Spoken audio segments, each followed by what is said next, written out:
Radio Universidad de Chile presenta Tras las líneas, conversaciones con Manuel Antonio Garretón, Premio Nacional de Humanidades y Ciencias Sociales. Programa producido en el Departamento de Sociología de la Universidad de Chile con el auspicio del Centro de Estudios de Cohesión y Conflicto Social, COES.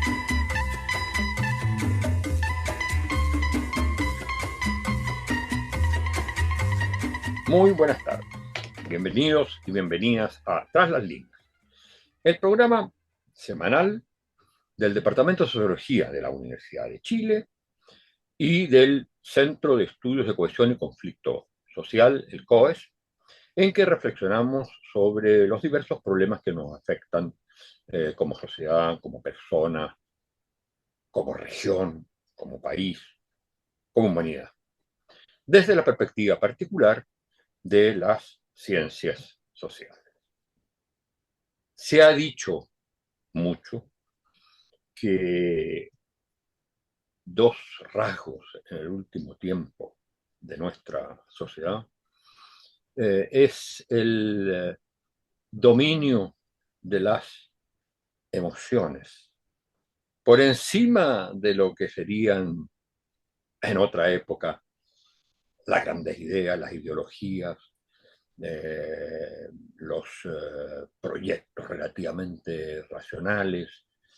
Son las emociones las que de alguna manera mandan, incluso en la política. Y por otro lado, este es un país en que las desigualdades son de las más grandes que existen, y que no tiene cohesión social, un país de débil cohesión. Entonces, estamos en el peor de los mundos, porque al final lo que manda son las puras emociones individuales y no en la percepción, la visión de un proyecto colectivo, de un proyecto común, porque es una sociedad segmentada y llena de segregación. Bueno, para hablar sobre estas cosas, tenemos personas muy adecuadas y también instrumentos. Y en este sentido hemos invitado hoy día a un investigador que dirige una de estos instrumentos, que son las investigaciones que hace el Instituto de la Universidad Diego Portales, para estudiar precisamente lo que ocurre en la sociedad. Ixos se llama. Y han realizado unas encuestas que han sido muy importantes en revelar precisamente estos problemas. Y las últimas encuestas han sido como foco en las emociones, en el cuidado. Y además nuestro invitado de hoy realiza investigaciones, proyectos de investigación con otros centros y con otras sociólogas y sociólogos sobre el tema de la cohesión y de las redes. Se trata de Gabriel Otero, académico de la Escuela de Sociología y director del Observatorio de Desigualdades de la Universidad Diego Portales, investigador asociado del Centro de Estudios de Conflicto y Cohesión Social, el COES. Es doctor en Geografía Humana y Planificación Espacial de la Universidad de Utrecht de Países Bajos. Y se ha dedicado a precisamente estos temas que tienen que ver fundamentalmente con cohesión de la sociedad, y ha estado también muy vinculado a la encuesta sobre clima emocional en Chile. Bueno, muchas gracias por estar con nosotros, Gabriel. Y quisiera partir para ir metiéndonos en los distintos temas. ¿Cuál es, si tú tuvieras que resumir, qué nos dice hoy del clima emocional la encuesta de Ipsos? ¿Cuáles son como los temas que te parecen a ti más relevantes o más como buenos indicadores de lo que es este clima emocional? Después vamos a ir viendo algunas cosas en concreto, pero ¿cuál sería tu visión? Bueno, ¿qué le pasa al país hoy día desde los datos que nos da esa encuesta? Bueno, primero que nada, gracias por la invitación, Manuel Antonio. Un gusto estar contigo, conversar sobre estos temas. Después podemos hablar más de otros temas como más de capital social y cosas así que es bien interesante también. En el- claro, efectivamente hemos estado haciendo algunas encuestas, ya vamos en la tercera de estas encuestas que está en la Facultad de Ciencias Sociales e Historia, Instituto de Investigación en Ciencias Sociales específicamente, de la Universidad de Diego Portales. Hemos estado haciendo algunas encuestas mensualmente, esta semana se viene la tercera, eh, que buscan capturar efectivamente un poco el clima emocional, actitudinal también, porque para no hacer enojar a los psicólogos y psicólogas en esto, pero claro, como capturar un poco, tratar de ir un poco más allá de las encuestas de opinión tradicionales, más politológicas, que tratan de capturar como percepción de voto. Y lo que hemos estado tratando de hacer es como dilucidar si efectivamente hay una relación un poco entre esta división, preferencias electorales y, y actitudes y emociones que las personas expresan sobre temas fundamentales de la sociedad chilena. Lo primero que vimos, con la primera encuesta, que era en términos más específicos, claramente más asociada como a emociones, eh, pero era básicamente qué sentían o qué expresaban las personas, en la encuesta, evidentemente, cuando le hablamos de preocupaciones tradicionales, ¿no? Como la delincuencia, la educación, el acceso a la salud, ¿no? Y, y uno de los hallazgos fundamentales de esa primera encuesta, que era mucho más a propósito de las emociones, era que nos encontramos como con una sociedad chilena que está bien fragmentada en términos emocionales, ¿no? Conviven simultáneamente para un grupo expresiones de rabia, de frustración, de ansiedad, de enojo a propósito de la situación presente, ¿no? Como fundamentalmente a propósito lo que significa pues, tener que pagar para todo, ¿no? Tener que pagar para poder sobrevivir, digamos, tener que pagar y lo difícil que resulta el acceso como a necesidades básicas. Y eso es bastante claro por una porción de la población, que es un poco obvio, ¿no? Por una porción de la población que tiene un nivel socioeconómico más bajo, pero que tiende a verse mucho más representada por la derecha más extrema. Entonces, Ese es un dato, perdón, ese es un dato muy, muy interesante mm, me imagino que es de la última encuesta en la que vi yo, y claro, es que es una pregunta, digamos, es una pequeña pregunta al respecto sobre preferencia política, porque la verdad es que las encuestas están mucho más centradas claro, en los temas, digamos, de emoción, de cuidado, exacto. eh, pero lo interesante ahí es que en la izquierda, primero que nada, que hay menos gente de izquierda que gente de derecha.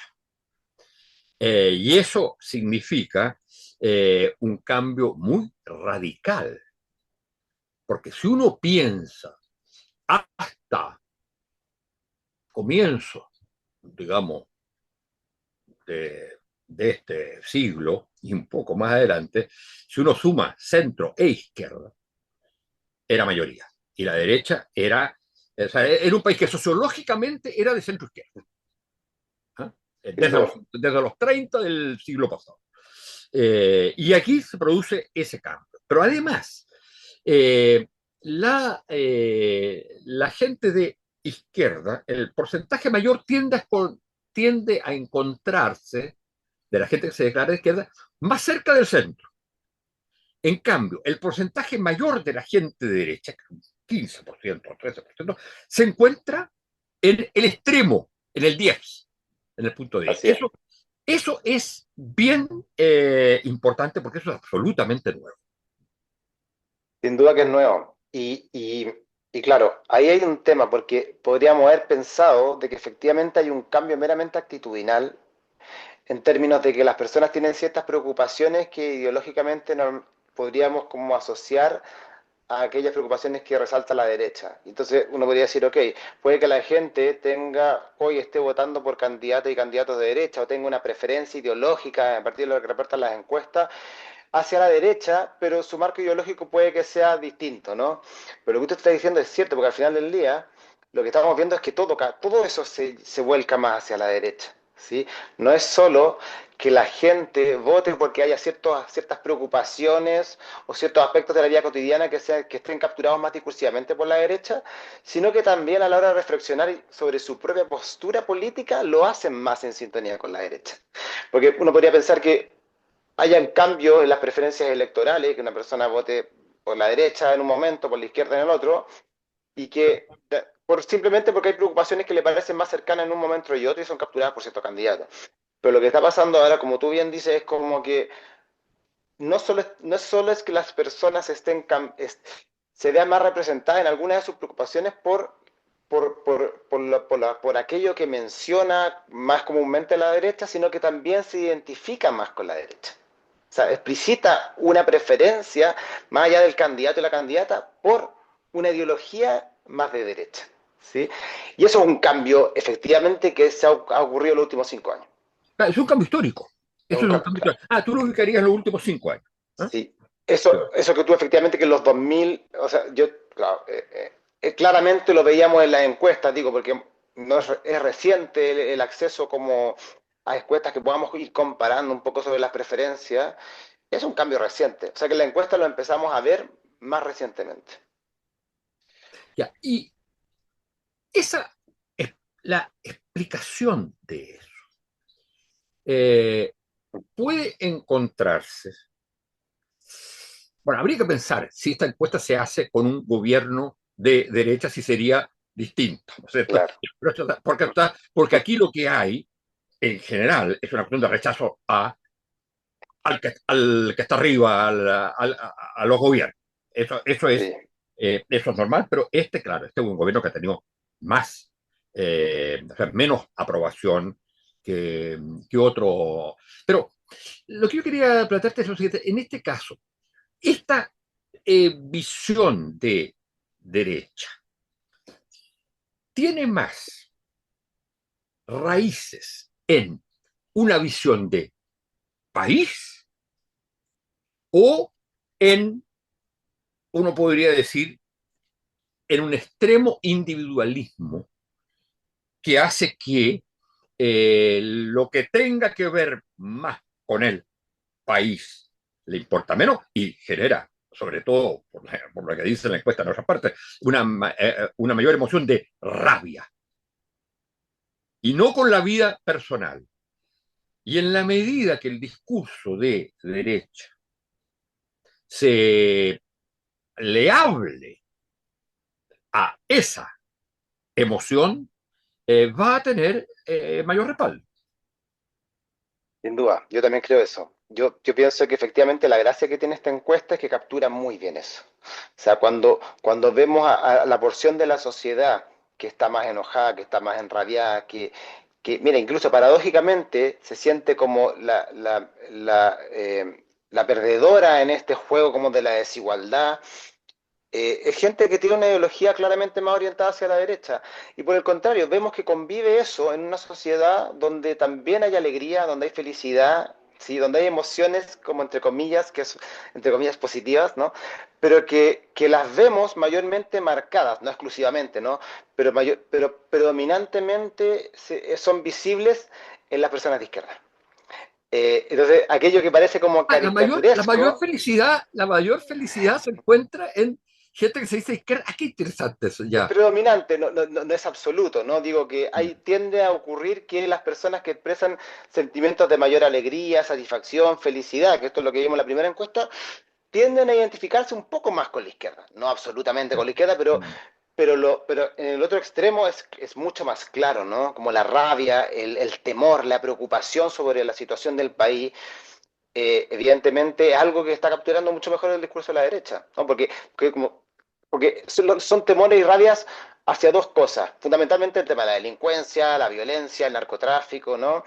Pero también el costo de la vida, ¿sí? Y probablemente el discurso de la izquierda no ha sabido capturar bien esa expresión popular, ¿sí? Y ha capturado expresiones que probablemente desde ese lado se ven como expresiones mucho más desde el privilegio, ¿sí? Pero puede haber una explicación por ahí también. Pero la rabia es, eh, digamos, dentro de las emociones. Hay algunas que tienen que ver básicamente con la reflexión sobre su vida y lo cercano. Y ahí tienden a ser mucho más positivas.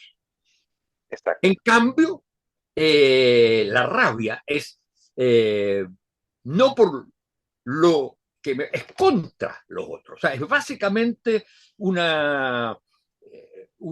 rechazo a a lo más social, a lo que es lo colectivo, a Tal cual. a la pérdida de lo que era fundamental en este país, que independientemente de la situación personal, se adhería a visiones de proyecto, en cierto modo.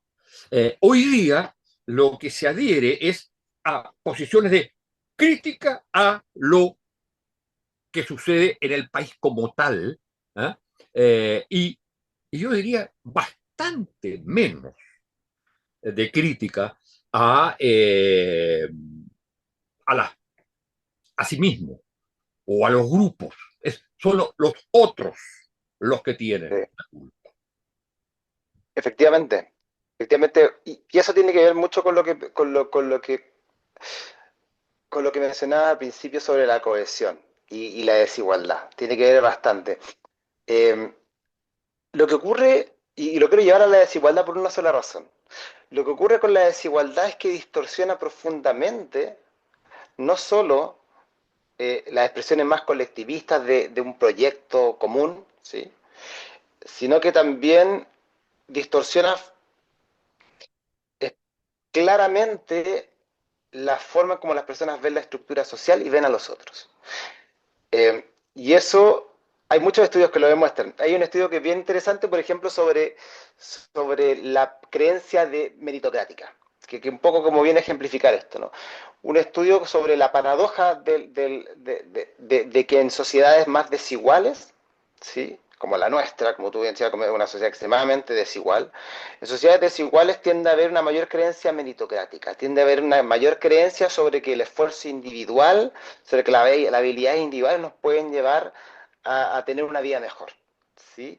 Mientras que en sociedades menos desiguales prevalece un discurso más colectivista, un discurso más pro Estado, por así decirlo, que el Estado, que juntos tenemos que apoyar al Estado para que resuelva problemas colectivos y que podamos tener acceso a un marco de acceso a servicios que sean más o menos equitativos. Bueno, Entonces, eso entre otras cosas porque probablemente lo que se ve o lo que se piensa es que es el Estado el que ha asegurado esa mayor igualdad exacto. a través de un Estado de bienestar, como se llama, ¿no es cierto? Es un Estado que provee bienes y servicios, que redistribuye, que cobra impuestos, etcétera. Claro, y que las personas tienen culturalmente una idea de que esa es la forma en cómo hay que construir sociedad. ¿Sí? Entonces, el, lamentablemente, en sociedades como las nuestras, la desigualdad tiende a producir naturalmente mayor estratificación social. ¿Sí? Básicamente que hay mayor distancia entre grupos en función de los recursos que tienen, pero además produce segregación. Y el problema con la segregación es que termina transformando a la sociedad en grupos que no se ven a sí mismos. Y eso ocurre fundamentalmente porque las personas viven en especies de islas, ¿no? O En sea, que no donde ven el uno al otro, grupos no que se no ven. ven el uno al otro. Claro. No se ven porque no hay acceso a la vida de los otros. Y, y la forma de vincularse, incluso en términos, por ejemplo, de estratificación, es compararse con un otro inmediato, con una otra inmediata. cosa que no ocurre en sociedades que no son tan desiguales o que tienen menos estratificación. Los puntos de comparación tienden a ser más colectivos. Sociedades como la nuestra, muy desiguales, la comparación que se da a propósito de la segregación es una segregación muy cercana, es una comparación muy cercana, ¿sí? Con un otro que está ahí en la inmediatez, ¿no? Un otro que está en el barrio o que está en un barrio cercano, ¿no? Porque no hay un acceso a la vida de otras personas. Hay un desconocimiento profundo sobre cómo vive el resto. Al final del día lo que termina produciendo la segregación es es que terminamos vinculándonos con personas como nosotras, como nosotros, y dejamos de ver un poco la vida de los demás. Inevitablemente eso se traduce en mayor individualismo o en identidades que son más intergrupales, ¿no? Como personas que se asocian en mini sociedades, ¿no? Y en donde se defienden ciertos intereses y la forma en cómo se genera pertenencia es a propósito de eso, ¿no? Yo me vinculo, me siento parte de un grupo muy acotado, ¿no? Eso, en términos de vincularnos a un proyecto común, lo vuelve poco sostenible. Y eso pasa en todos los sectores sociales, en todas las, llamémosle, clases sociales, clases altas, clases medias y clases populares, o no, o es distinto. La sensación de segregación, por ejemplo. Normalmente ocurre de forma transversal, donde se ha estudiado. Pero para el caso chileno ocurre algo que es un poco distinto, que es que los grupos, las clases más bajas, ¿sí? Por ponerles por encasillarlas de alguna manera, ¿no? Las personas con menos ingresos, ¿sí? Son aquellas que están más segregadas. Son aquellas que más se vinculan entre ellas y o sea, cuyas redes personales, ¿sí? Cuyos vínculos son notoriamente muchos más homófilos, como se llama, ¿no? Como tenemos personas cuyas redes son básicamente en su mayoría con otras como ellas, ¿sí? Lo que tiene implicancias sustantivas para la movilidad social, ¿sí? Tenemos unas clases altas que también son bastante segregadas, pero que tienen son segregadas en términos de redes, o sea, tienden a juntarse mayoritariamente con personas como ellas, pero también son al mismo tiempo en sus redes bastante diversas. Tienen acceso a personas de o conocen gente de otras clases, aun cuando no son contactos mayoritarios en su red, las conocen, tienen acceso a esas personas. Entonces tienen una mayor perspectiva sobre la sociedad. ¿Sí? Todavía conviven las clases altas de manera bastante segregada socialmente, pero igual tienen una visión mucho más amplia de las que tienen las clases más bajas. Esa es una particularidad bien clara del caso chileno. ¿Sí? En diferencia de otras sociedades, te lo estoy pensando, y las clases medias en Chile siempre han sido el vínculo, como esta bisagra entre las distintas clases, ¿no? Y por eso la mayor movilidad en Chile se ha producido siempre más en las clases medias. Se puede seguir hablando, a propósito que esto es uno de tus temas, de clases propiamente tal. Yo pienso que sí, pero me gustaría saber tu opinión al respecto, porque en ese sentido, lo que había es las clases de alguna manera estaban vinculadas a la sociedad, al país, al colectivo, yo diría básicamente por los partidos políticos, a través de los partidos políticos. Hoy día hay por lo menos una clase clásica o que se ha transformado en un conjunto de sectores o en un conjunto de individuos, que sería lo que era clase media, en la medida que su expresión política orgánica ha desaparecido. Entonces, hoy día el lenguaje de clases, ¿te parece que sigue siendo un lenguaje vigente?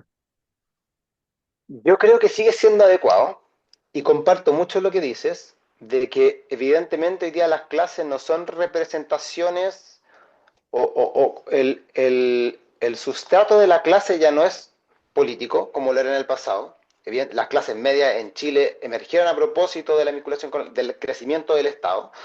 Y con el Partido Radical y después el Partido Democrático. Absolutamente.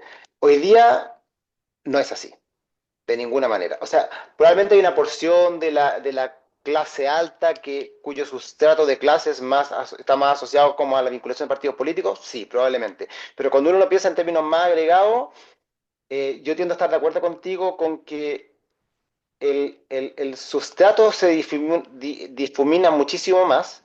También en términos ocupacionales, porque la expresión tradicional de la clase tiene que ver con experiencias que se dan en los lugares de trabajo. ¿Sí? Hoy día esas experiencias en el lugar de trabajo son mucho más fragmentadas de lo que eran en el pasado. Por eso hay mucha gente que habla más bien de microclases, ¿sí? Como de una fragmentación interna que se está produciendo en distintas sociedades dentro de los grandes grupos ocupacionales, ¿no? Cuando uno piensa como en, no sé, en la clase de servicio, cuando uno piensa como en la clase obrera, en la tradicional, cuando uno piensa como en la clase En la clase de los más. trabajadores precarios. Exacto. Lo que sí se estaba evidenciando, y esto es un estudio que estamos haciendo con Rafael Carranza, que es de la Escuela de Gobierno de la Universidad Católica, estamos viendo un poco de qué manera la desigualdad económica se traduce en distintas formas de estratificación de clase. Lo que pasa en Chile en los 90 es que cobran mucha más importancia estas divisiones que se producen dentro de las clases, con lo que uno podría llamar como microclase, y esto tiene que ver bastante con la expansión del mercado educativo. No es lo mismo, antes en el pasado, por ejemplo, tener, no sé, ser abogada, abogado, ¿no? Era una expresión innata como de pertenecer a alguna clase. Pero hoy día, a propósito de que salen abogados de distintas universidades, y esto no solo ocurre para abogados, sino ocurre para distintos otros tipos de ocupaciones, es que se ha producido, dado que los retornos de la educación son distintos dependiendo de donde tú estudias, más allá de que sea una profesión determinada, es que se están produciendo diferencias importantes dentro de las clases. ¿Sí? Y eso, como tú lo mencionabas, eso es algo que está pasando absolutamente en Chile. De hecho, en Chile se incrementó un poco la desigualdad económica durante la pandemia, y eso básicamente fue una mayor dispersión dentro de las clases.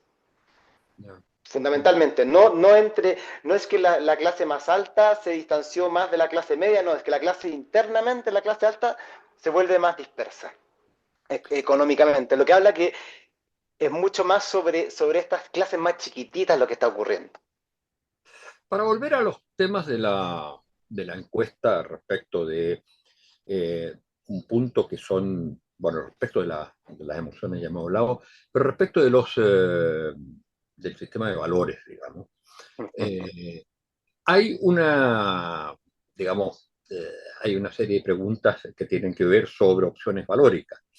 Y a mí me llamó la atención, y me gustaría tu comentario al respecto, respecto al tema del aborto, porque hay claramente una opción muy positiva respecto del aborto por tres causales. Sí, Hay prácticamente solo dos elementos en los cuales hay un rechazo absoluto, que es la marihuana. Eso es lo que me llama mucho la atención. Ahí está a mí claramente. también. La marihuana, y el otro era El cambio de género. y el cambio de género, antes de los 14 años. ¿No es cierto? Esas son las dos cosas.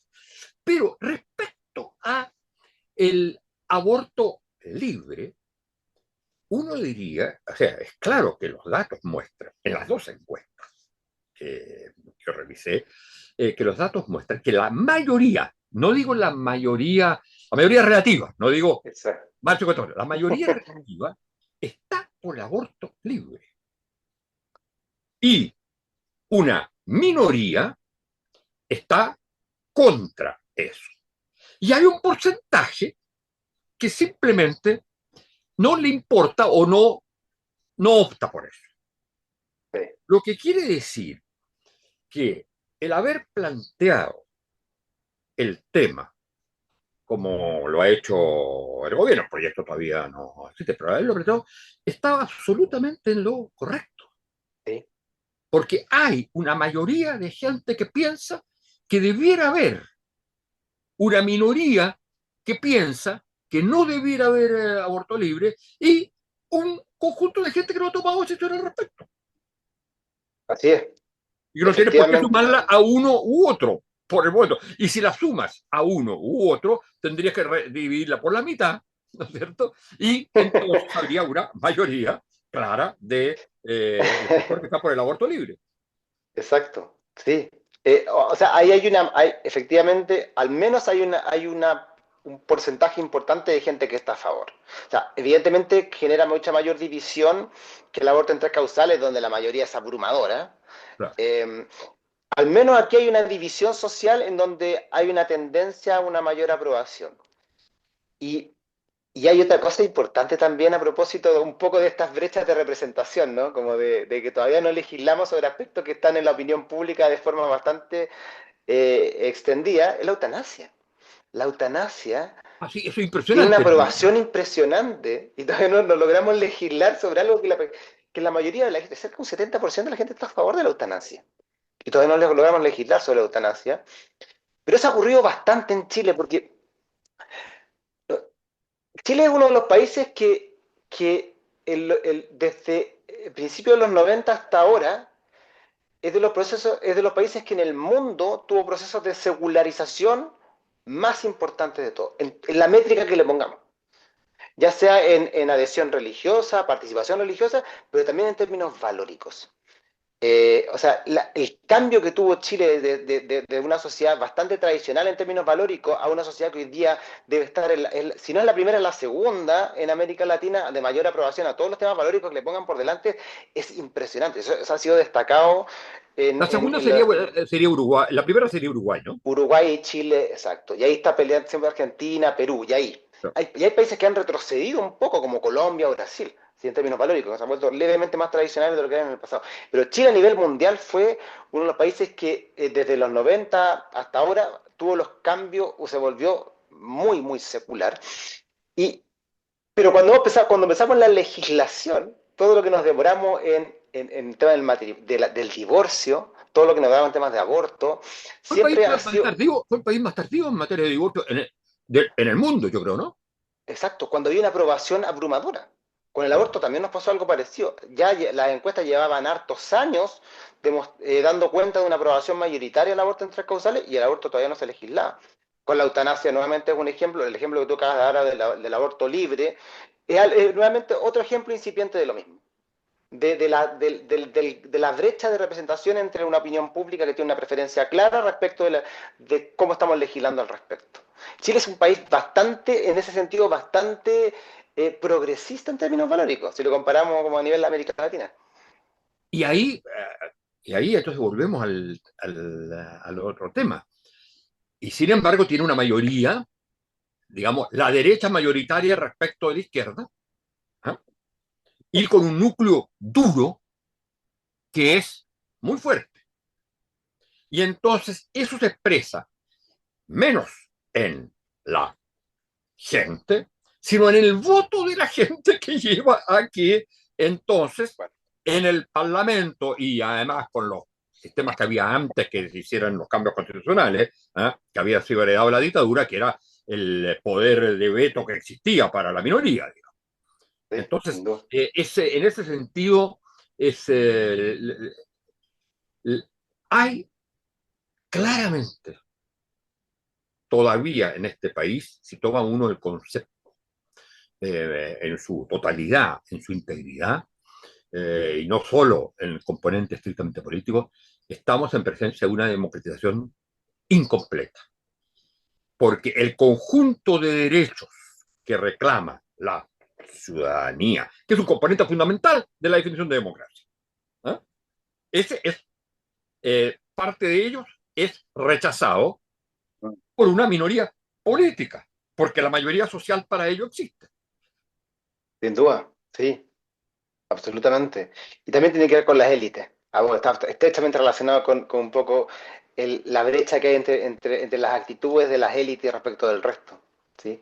Las élites chilenas son bastante más conservadoras, cualquiera sea el grupo que tomemos, ¿no? Pero, y evidentemente eso se traduce un poco en esta brecha y también porque el poder decisional está ahí, ¿no? Como de las dificultades para poder traspasar un poco esa barrera, ¿no? Digamos, ¿tú piensas que todas las élites tienden a ser más conservadoras? Hay una porción de la élite cultural que no lo es. así al menos lo demuestran los pocos estudios que hay. Ya. Pero en general, la élite económica es extremadamente tradicional Impresionante eso, sí. es una diferencia abrumadora, incluso más allá de los orígenes que tengan las personas de élite. Tienden a converger mucho en términos valóricos y muy tradicional, muy conservador. En la élite política vemos evidentemente una diferenciación que tiene que ver con el clivaje, ¿no? Derecha-izquierda. Pero, y la élite cultural también tiene algunas diferenciaciones, pero evidentemente es un poco más igualitaria. Ahora, el poder decisional que tiene la élite cultural es muy bajo. Ese es el punto. Pero la ciudadanía hoy es más de derecha, pero al mismo tiempo es más Sí. Liberal y progresista. Sí, absolutamente. Que el mundo político. Sin duda alguna. Bueno, muchas gracias por haber estado con nosotros. Tenemos que terminar. Muchas gracias, Gabriel. Y será hasta la próxima vez, señoras y señores auditoras y auditores. Y muchas gracias a ustedes también. Muchas gracias, Manuel Antonio. Nos vemos. Radio Universidad de Chile presentó Tras las líneas, conversaciones con Manuel Antonio Garretón, Premio Nacional de Humanidades y Ciencias Sociales. Programa producido en el Departamento de Sociología de la Universidad de Chile con el auspicio del Centro de Estudios de Cohesión y Conflicto Social, COES.